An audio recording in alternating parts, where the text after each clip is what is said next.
हनुमान् श्रीपदो वायुपुत्रो रुद्रो नघोजरः अमृत्यवीरवीरश्च ग्रामवासो जनाश्रयः धनदो निर्गुणः शूरो वीरो निधिपतिर्मुनिः पिङ्गाक्षो वरदो वाग्मी सीताशोकविनाशकः शिवः शर्वत्परो व्यक्तो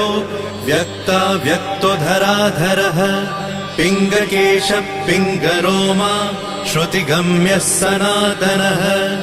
अनादिर्भगवान् देवो विश्वहेतुर्जनाश्रयः आरोग्यकर्ता विश्वेशो विश्वनाथो हरीश्वरः भर्गो रामो रामभक्तः कल्याणप्रकृतिस्थिरः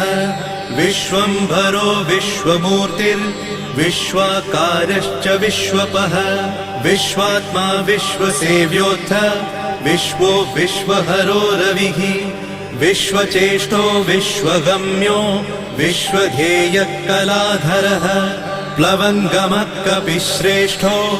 ज्येष्ठो विद्यावनेचरः बालो वृद्धो युवा तत्त्वगम्यः सुखो यजः अञ्जनासूनुरव्यग्रो